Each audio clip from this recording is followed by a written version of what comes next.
नमस्कार मित्रों, प्रिय विद्यार्थियों। पिछले वीडियो में हमने 12वीं क्लास के फर्स्ट लेसन जो हमारा है न्याय की भूमिका को समझा। प्लेटो के न्याय संबंधी विचार पर भी उसने संक्षिप्त चर्चा की थी। आज हम प्लेटो के न्याय संबंधी सिद्धांत को और विस्तार से समझने का प्रयास करते हैं।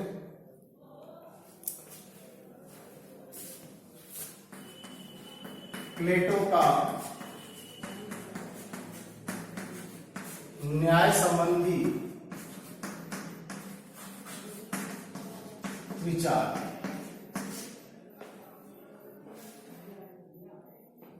यूनानी दार्शनिक प्लेटो ने अपनी सर्वश्रेष्ठ पुस्तक रिपब्लिक में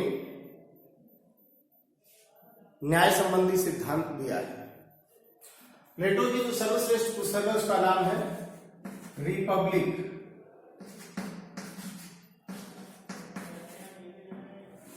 इस पुस्तक का नाम सभी को याद होना चाहिए। प्लेटो की जो पुस्तक है रिपब्लिक, उसमें न्याय संबंधी विचार प्लेटो ने दिया है। इस पुस्तक में प्लेटो एक आदर्श राज्य का चित्रण करता है और उस आदर्श राज्य का जो मूल उद्देश्य है वो है न्याय की प्राप्ति। प्लेटो की यह बहुत महत्वपूर्ण पुस्तक है जिसकी शुरुआत न्याय से होती है और अंत भी न्याय की चर्चा से होता है। प्लेटो का यह मानना है कि एक आदर्श राज्य में न्याय स्थापित होना चाहिए। प्लेटो ने न्याय को एक मौलिक सद्गुण माना और मानवीय आत्मा का एक सद्गुण माना है। तो रिपब्लिक में जो प्लेटो है उसने न्याय को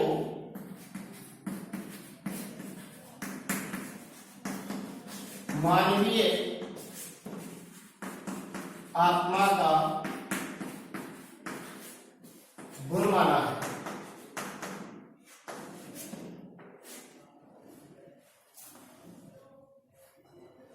प्लेटो का यह मानना है कि जो मनुष्य की आत्मा है उसमें 3 गुण पाए जाते हैं या 3 तत्व होते हैं। पहला है विवेक, बुद्धि।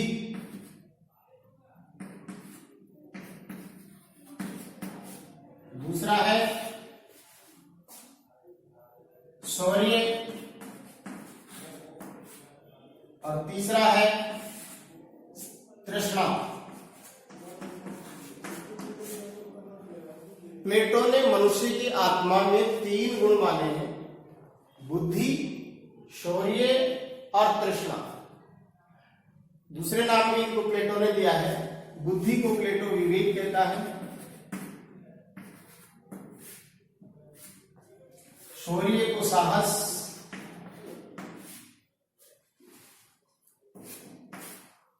और तृष्णा को इच्छा या क्षुधा। प्लेटो का यह मानना है कि मनुष्य में जब इन तीनों गुणों का सामंजस्य रहता है तभी मनुष्य के व्यक्तित्व के विभिन्न पक्षों में संतुलन बनता है या मनुष्य के स्वयं में न्याय की स्थापना होती है। अब यहां यह समझना है कि प्लेटो ने राज्य को मनुष्य का ही वृहत, विराट या बड़ा रूप माना। प्लेटो ने मनुष्य को ही या व्यक्ति के विराट रूप को ही राज्य माना है। तो प्लेटो का यह मानना है कि जिस तरह से व्यक्ति की आत्मा में 3 गुण होते हैं, पहला बुद्धि, दूसरा शौर्य, तीसरा तृष्णा, इन 3 गुणों के आधार पर राज्य में भी 3 वर्ग पाए जाते हैं। वैसे ये 3 गुण सभी व्यक्तियों में होते हैं, पर इसमें किसी न किसी व्यक्ति में या हर व्यक्ति में कोई एक गुण ज्यादा पाया जाता है। किसी में बुद्धि का गुण ज्यादा होता है, यानी विवेक का गुण ज्यादा होता है, किसी में शौर्य या साहस का गुण ज्यादा होता है, और किसी में तृष्णा या इच्छा का गुण ज्यादा होता है। अब प्लेटो का यह मानना है कि जो व्यक्ति की आत्मा के ये तीन तत्व हैं या तीन गुण हैं, इन तीन गुणों के आधार पर राज्य में भी तीन वर्ग बनते हैं। वो तीन वर्ग कौन कौन से हैं?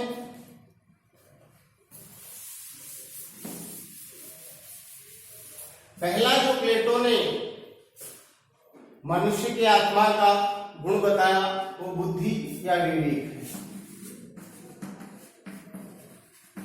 बुद्धि या विवेक, इसके आधार पर प्लेटो का यह मानना है कि राज्य में जो वर्ग बनता है वो है शासक वर्ग। इसको संरक्षक वर्ग भी कहा जाता है।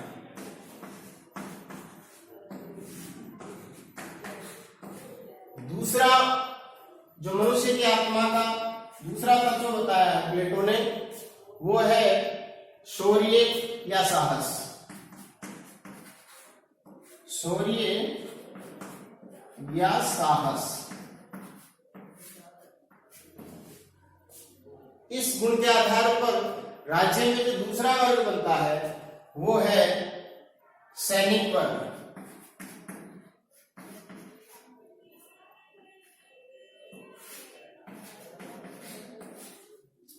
और तीसरा जो मनुष्य की आत्मा का गुण है वो है तृष्णा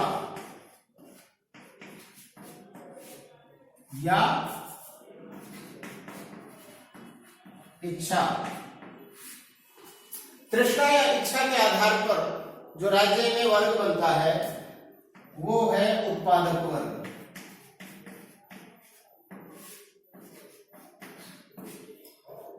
क्योंकि प्लेटो ने व्यक्ति को ही, राज्य को व्यक्ति का ही विराट रूप माना है, इसलिए जिस तरह से प्लेटो का यह मानना है कि मनुष्य की आत्मा में तीन तत्व पाए जाते हैं, बुद्धि, शौर्य और तृष्णा, तो उसी के आधार पर राज्य में भी तीन वर्ग स्थापित होते हैं। यानी जिन व्यक्तियों में बुद्धि या विवेक का तत्व प्रधान रूप से पाया जाता है, मुख्य रूप से पाया जाता है, या दूसरे तत्वों से ज्यादा पाया जाता है, तो उन व्यक्तियों का जो वर्ग होगा वो शासक वर्ग कहलाएगा। इसी तरह से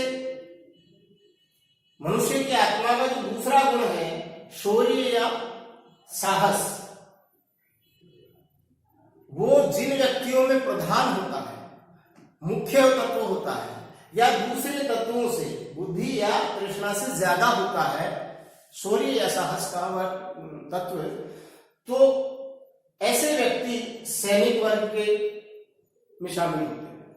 यानी जिनमें शौर्य या साहस का तत्व ज्यादा होता है वो सैनिक वर्ग का निर्माण करते हैं। और जिन व्यक्तियों में या जिन नागरिकों में तृष्णा या इच्छा का तत्व सर्वाधिक पाया जाता है, यानी उनमें बुद्धि या शौर्य का तत्व कम होगा, तृष्णा का तत्व ज्यादा होगा, ऐसे व्यक्ति उत्पादन वर्ग का निर्माण करते हैं। तो राज्य में मनुष्य की आत्मा के गुणों के आधार पर तीन वर्ग पाए जाते हैं: शासक वर्ग, संरक्षक वर्ग, शासक वर्ग या संरक्षक वर्ग, सैनिक वर्ग और उत्पादक वर्ग। अब इन तीनों वर्गों का कार्य भी अलग अलग है। तीनों वर्गों का कार्य क्या है? शासक वर्ग जो होगा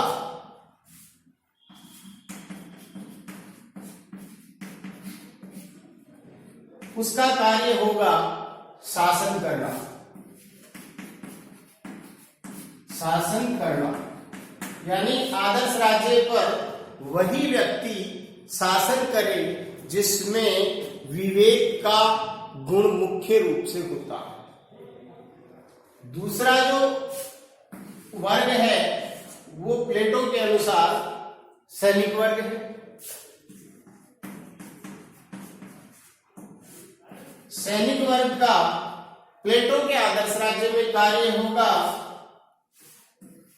राज्य की रक्षा करना।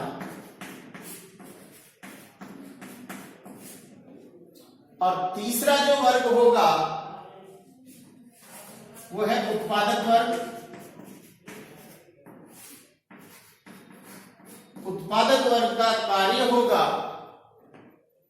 राज्य में वस्तुओं का उत्पादन करना। राज्य में वस्तुओं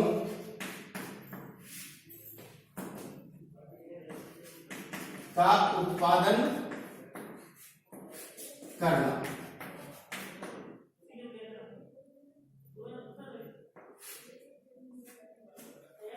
चूंकि प्लेटो का यह मानना है कि शासक वर्ग केवल शासन का ही कार्य करेगा, इसकी जो भौतिक आवश्यकताओं की पूर्ति है वो उत्पादक वर्ग के द्वारा उत्पन्न की गई वस्तुओं से होगी।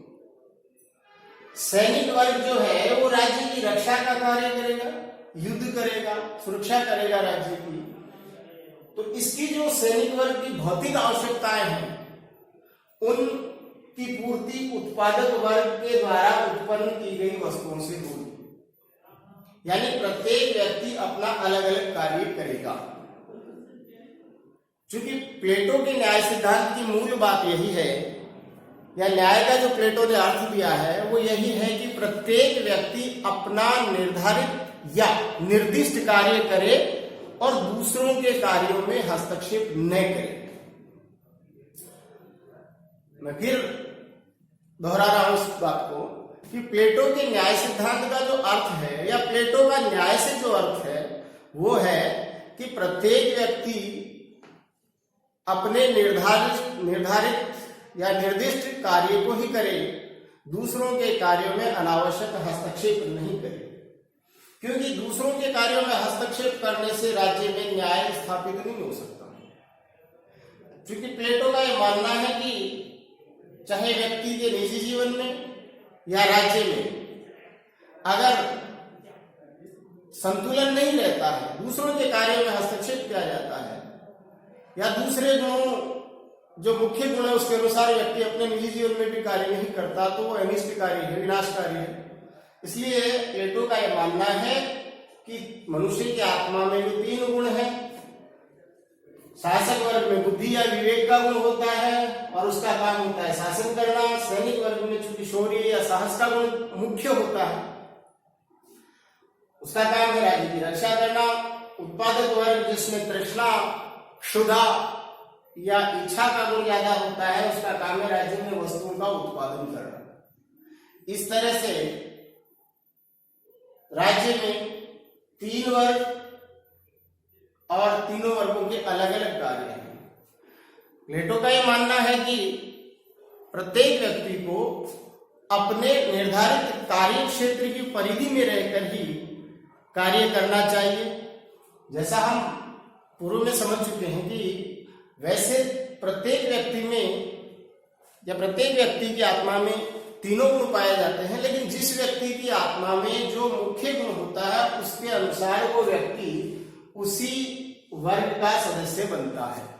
और जिस वर्ग का वो व्यक्ति हो जाता है अपनी आत्मा के मुख्य गुण के आधार पर, फिर उसी वर्ग का कार्य वो करता है। व्यक्ति के जीवन में भी या व्यक्ति के व्यक्तित्व के निर्माण में भी और राज्य के आदर्श स्थिति को प्राप्त करने के लिए जरूरी है कि इन तीनों गुणों का सामंजस्य बना रहे। व्यक्ति की आत्मा में भी जो 3 गुण होते हैं उनके बीच में सामंजस्य होना जरूरी है, तभी व्यक्ति के निजी जीवन में न्याय होगा। और राज्य में भी 3 जो वर्ग हैं उनके बीच में सामंजस्य बना रहे, तभी राज्य में एकता और न्याय की स्थापना हो सकती है। प्लेटो का जो न्याय सिद्धांत है वो मुख्य रूप से कार्य विशेषीकरण के सिद्धांत पर आधारित है। कार्य विशेषीकरण का क्या मतलब है?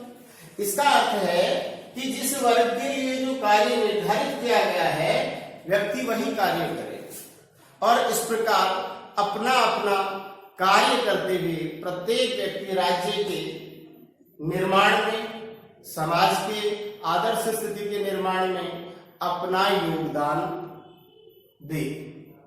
तो इस तरह से प्लेटो का ये न्याय सिद्धांत है।